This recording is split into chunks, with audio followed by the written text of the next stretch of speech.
Hello, everyone. It is Black Red Guard again, and a few days ago I discussed the farce of the noted rapper Ice Cube um, basically arbitrarily deciding to form a sort of contract with Black America that he is currently engaged in discussing and trying to get the reactionary fascist President Trump to endorse. Now, today I am going to be discussing a bit of theory and practice. There's this very good guide produced by the Communist Party of the Philippines regarding mass work. And if you have been around the Maoist milieu for a while, you've probably engaged in or heard discussions about how to properly conduct mass work. So I figured that it would be a benefit to discuss how the most successful Communist Party in the world currently is carrying it out. Also, winter is coming. And as you all know, I try to promote and share mutual aid efforts. Um, In the comments, you will find links to three organizations that are in my hometown, St. Louis, working to serve the people because the coronavirus pandemic is still a thing. It's still going to be a thing for many years in the future. And the working class, the houseless, the semi proletariat, the lumpen, basically the most fucked over people in our capitalist imperialist hellhole that we call a country, are still going to be suffering. They need clothes, they need food, they need shelter, they need warmth. So these three organizations um, are working to provide assistance to the heavily black unhoused population in St. Louis during the upcoming terrible winter. Um, Particularly pay attention to Pop Bangers and Center for People's Self-Determination. These are both black, New African-led efforts, and I support them. And in my own organizing, um, I help them out as much as possible. Particularly CPSD does a grocery distro in the semi-proletarian areas of the north side every Sunday. And if you live in St. Louis, I greatly encourage you to plug into that effort. Anyways, without any further ado, this is Mass Work by the Communist Party of the Philippines. I'm also going to be providing some commentary on how this document can apply to the concrete conditions of a capitalist imperialist country. It's good not to be a dogmatist and just absent-mindedly extract and try to copy and paste things from a semi-feudal, semi-colonial experience to the United States. So, the foreword. In our mass work, we arouse, organize, and mobilize the masses of workers, peasants, semi-proletarians, and particular sections of the petty bourgeoisie for the People's National Democratic Revolution. Now, when we talk about new democracy, we are talking about something that applies to the conditions of the semi-proletariat. I'm semi-colonial. I'm sorry, the semi-colonial, semi-feudal countries like the Philippines, like India, like Nepal, like China before liberation. We also pay attention to distinct social groups such as women, youth, fisher folk, and national minorities who form the indigenous peoples and minority nationalities. Mass work is so important for the party's successful leadership of the revolution. The foundation of the revolutionary strength of the party and the revolutionary movement is laid down through this work. The essential work is carried out in three principal tasks: the formation of the party, the waging of the armed struggle, and the formation of the National United Front. So they're talking about the three magic weapons, as Mao put them. For a successful Maoist protracted people's war, you have to have the three instruments of power. You have to have the party, you have to have a people's army. In the Philippines, it's the NPA, the New People's Army, for the waging of the armed struggle, because we know that all political power comes from the barrel of a gun, and the formation of the National United Front. These are our three instruments. The effective leadership of a proletarian party can be gleaned from the effectiveness of its mass work.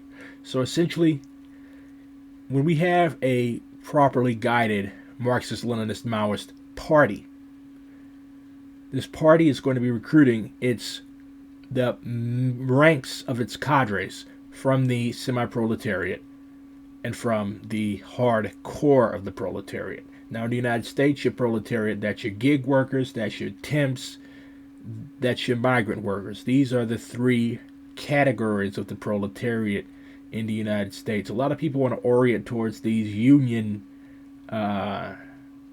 bureaucrats and stuff like that. That's not going to work. If you try to conduct entryism in these formations, such as the SEIU, such as the AFL-CIO, they're going to throw you out just like they did in the McCarthyite era. They're not going to allow communists to fuck up their money. So, our present study of mass work is the product of the development of revolutionary practice through the years. Embodied in this study are the summing up of the Central Committee of the Communist Party of the Philippines. In the document are urgent tasks, and the summing up of the 10th plenum of the Central Committee of the party. This chapter is divided into 5 parts. A. Line and orientation of mass work. B. Propaganda and education work. C. Organizing the masses. D. Mobilizing the masses. E. Consolidation and expansion. A. Line and orientation of mass work. 1. What are the principal objectives of mass work? Our mass work has 3 principal objectives. The first is to form, consolidate, and broaden the revolutionary unity and strength of the people through the establishment of the organs of democratic political power in accordance with the class line of the United Front in the countryside, people's committees in the cities, and mass organizations and mass movements in the countryside and the cities. The second is to establish and consolidate the broadest and deepest foundations among the masses for the protracted People's War. The People's War cannot be advanced firmly without the strong support of the broad masses of the people. The third is to establish the broadest and deepest foundation for the formation of the party among the ranks of the people. The party's implementation of mass work accords with the carrying out of its central task of seizing political power. In this work, the broadest foundations of the United Front, the People's Army, and the armed struggle, and the formations of the party among the masses are prepared. What is the mass line? The mass line is the basic Marxist-Leninist principle which guides mass work and other tasks of the party in advancing the revolution. It is based and conforms thoroughly to the historical materialist outlook on society and revolution. The fundamental teaching of mass line is for us to have complete trust and reliance on the masses. It emphasizes that the revolution must depend on the masses of the people and on the mobilization of the majority. It opposes pinning one's hope on a handful of leaders, geniuses, heroes, or saviors. It upholds the view that the masses, and only the masses, are the makers of history. At all times and places, the party must ensure that all comrades in whatever position of responsibility are linked firmly with the masses. Each comrade must be taught to love the people and to listen to the voice of the masses, to unite with them wherever they are, and to mingle with them instead of hovering above them, and to rouse them, or else raise their political consciousness based on their level, to help them to organize themselves and to help them launch all the important struggles which can be launched at a given time and place. So this is me again. We have to ensure when we do our mass work and when we apply the mass line that every cadre knows that it is the people who make the revolution. Mao had a saying, point the arrow, but let the masses release it. We have to avoid adventurism and commandism because there have been parties and armed formations in the United States in the past who have had a left deviationist, commandist line.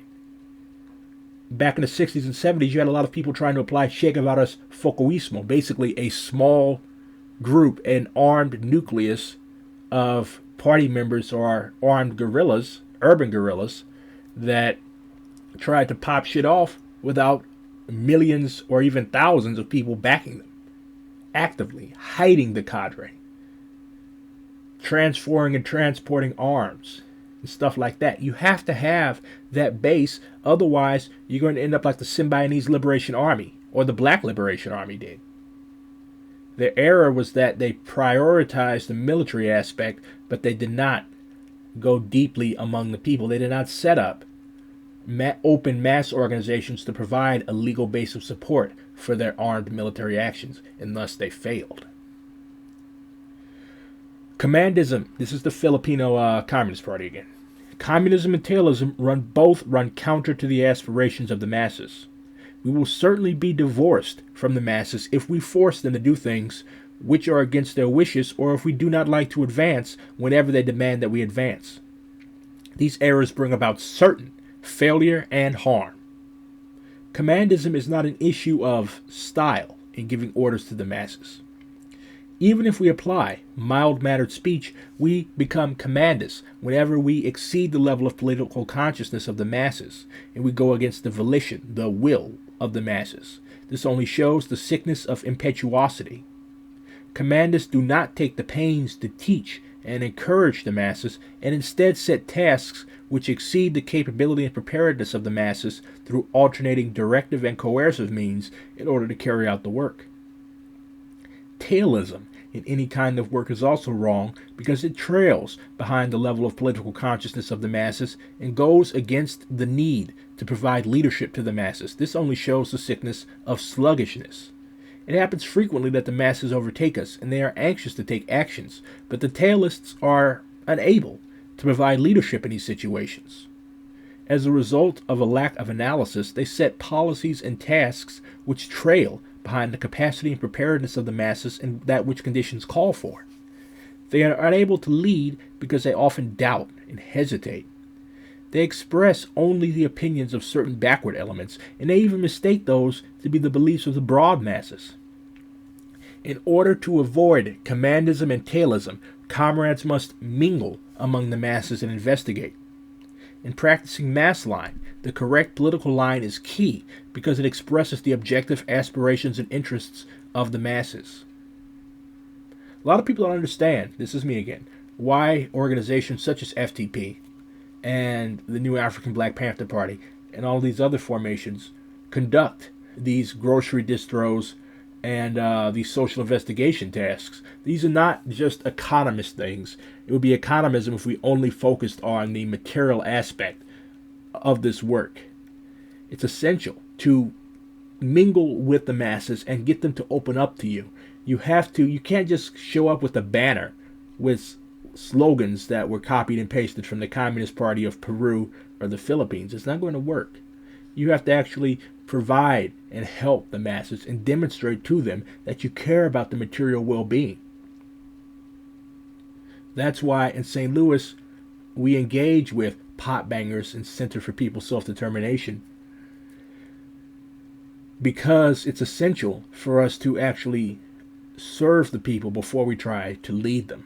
It's essential to learn from the people, talk to the people, work with the people, actively, day in, day out. A lot of people don't like this type of stuff, and they just write it off as economism because, frankly, in many instances, it's boring. You will hear opinions that you don't want to hear. But as communists, we are concerned with hearing the truth, no matter what form it takes. So, back to the document.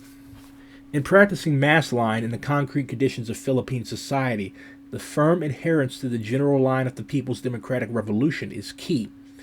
It's necessary to arouse, organize, and mobilize the broad masses of the people in order to advance the revolutionary anti-fascist, anti-feudal, and anti-imperialist movement.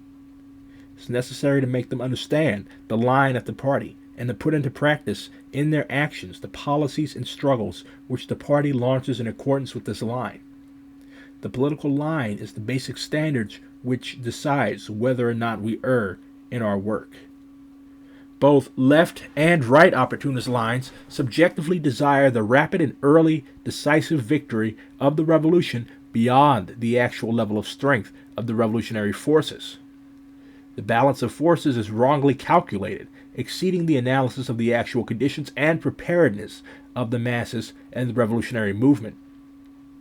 The left opportunist line of launching confrontational people strikes, or Welgang Bayan, with the attendant partisan actions of bus burning, bombing of certain foreign capitalist and government establishments in order to attempt to incite urban insurrection, places the revolutionary mass movement in the city in a state of political isolation, if not a passive position. The urban mass movement loses its legal and defensive character and is separated from the spontaneous masses. The deceit of executive prospecting is certainly followed in quick succession by frustration and dejection. The right opportunist line of untimely peasant uprisings to upstage urban insurrection precipitated as reformism and putschism in the peasant movement. The peasant movement was drawn towards a principally legal and open form of struggle. Armed struggle was depreciated into a position that is secondary and only supportive of the principally legal mass movement. The victories of 2 decades of agrarian struggle in the countryside will be rendered meaningless, and the landlords will be exalted. As a result of left and right opportunism, grave disorientation and retreats developed in the conduct of our mass work in the countryside and cities. Many places were abandoned, and numerous mass organizations, organs of political power, and party units were dissolved. Old and more oppressive feudal and semi-feudal arrangements returned along with criminality. The development of mass work in the cities lost vigor as a result of campaigns and mass actions which tended to wear down the people, in combination with putschist partisan actions a la agent provocateurs meant to incite insurrection.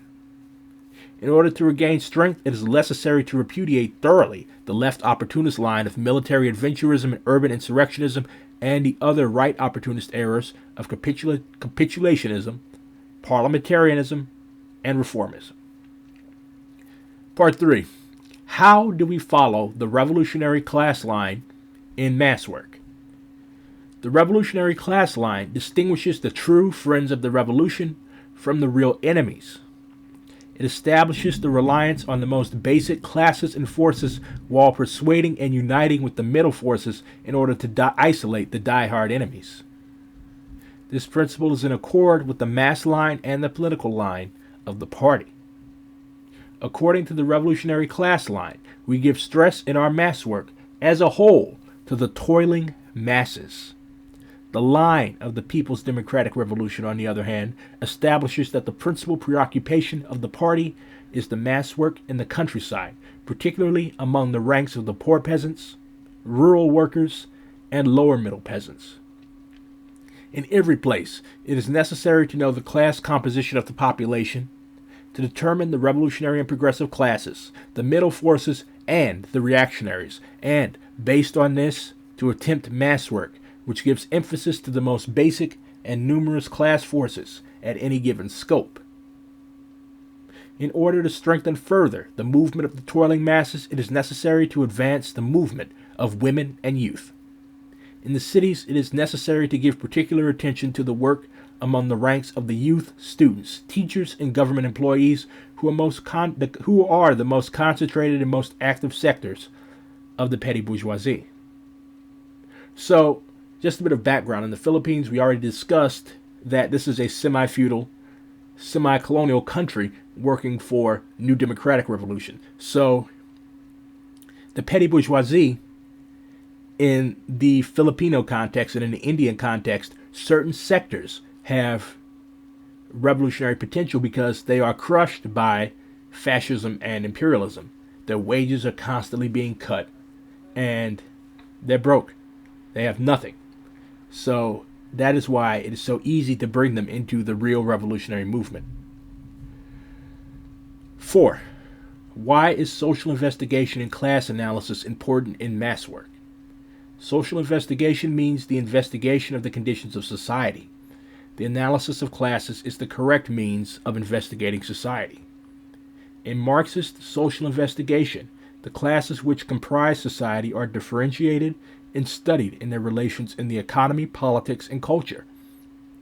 The aim of our study and analysis is the condition of the people as a whole, and the masses with whom we work in particular, because they are the source of our concrete data and information. Their condition is the particular object of our study and analysis. Here we apply the principle, concrete analysis of concrete conditions. Note this says concrete analysis of concrete conditions, not phony analysis of how we in our petty bourgeois heads think that everything works. By means of social investigation and class analysis, we are able to grasp the concrete class outline of society, the condition of the classes, and their real relations with each other. Thus, we are able to set the correct orientation for our mass work. We are also able to determine the appropriate forms and means of propaganda, organizing, and mobilization of the masses. Without a correct, thorough, and comprehensive social investigation and class analysis, mass work will not become effective. The correct and sound direction and tactics of the mass movement will also not be ensured. Mao Zedong once said, "No investigation, no right to speak." Let us implement and develop our mass work according to this standard. By means of social investigation and class analysis, we are able to determine who are the ones we must rely upon principally and mobilize, who are those we must win over, and who are those we must isolate and make the targets of the mass movement. Especially at the basic levels, it is necessary to have clarification of these matters and to have a living identification with the classes with whom individuals, families, and groups belong. It is necessary that we learn to distinguish the classes in real life and not just in books. Social investigation and class analysis clarifies the principal and secondary matters, the long-term and immediate problems that the mass movement will face. Clarifying these matters is part of the orientation of the mass movement in a given place and ensures the correct direction of the mass movement.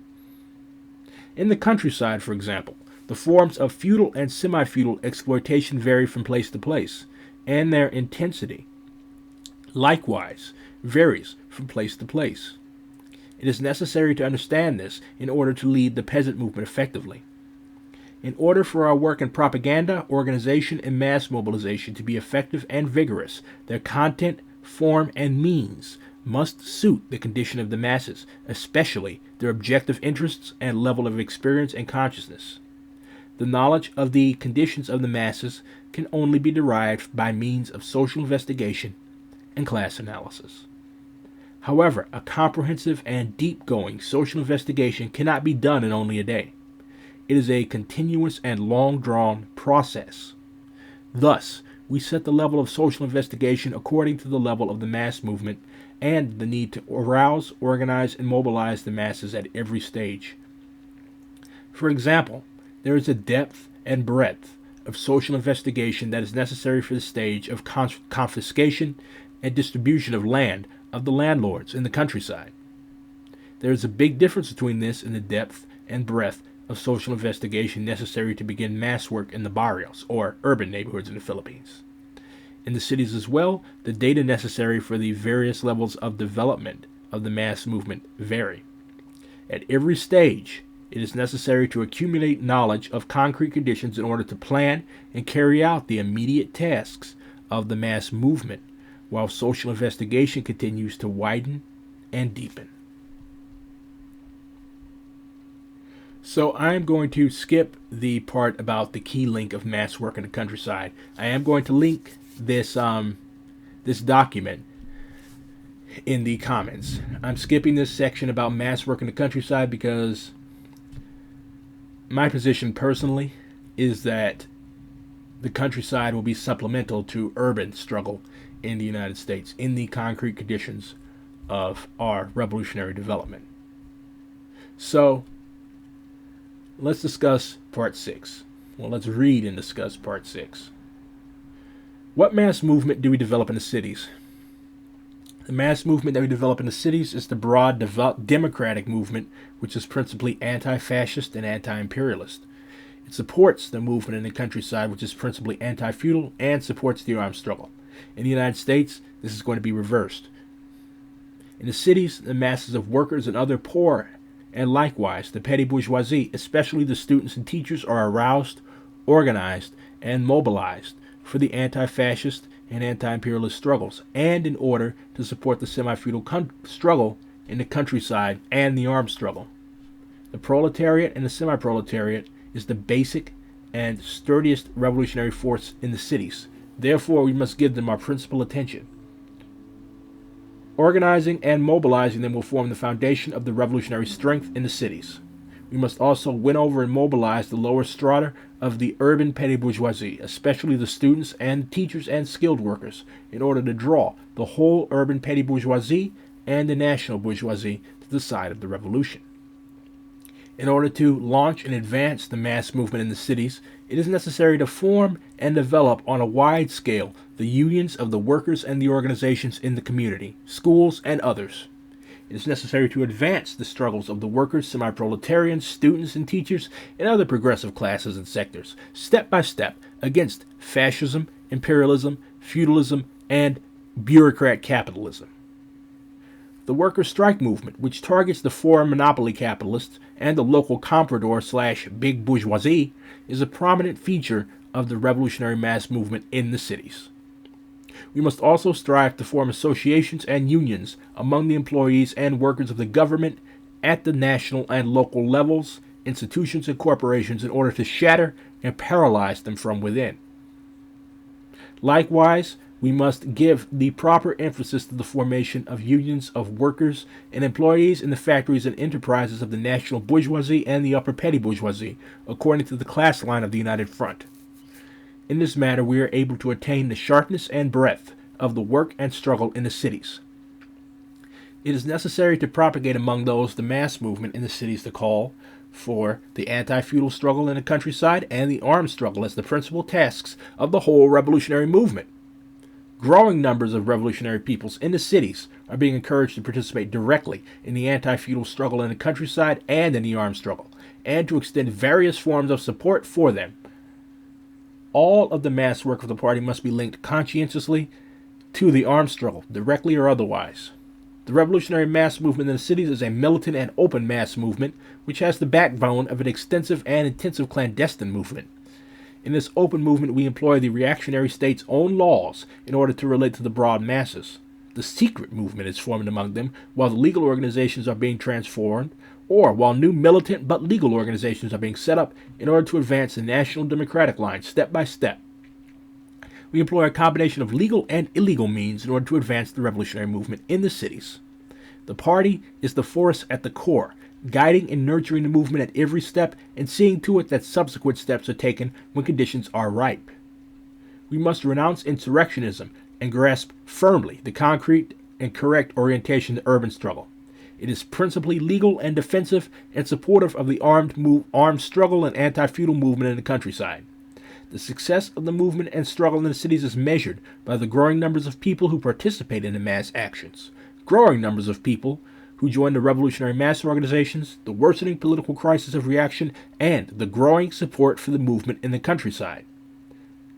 The thinking that we can hasten the explosion of an urban uprising through artificial military and agent provocateur means, and through general paralyzation and grand confrontations in excess of capabilities, combined with populist politics and an excessive emphasis on tactical coalitions in an effort to draw in ordinary people towards an insurrectionary position, is utterly wrong. So, in the interest of making sure that this video is not too long, because that bores people, and also giving people time to meditate and ruminate on this and read ahead if they want to, I'm going to break this into roughly 3 sections. So, today we did Part A and sections 1, 2, 3, 4, and 6. Tomorrow, we're going to finish this up with Part 7, and then we're going to get into the section on propaganda and education work.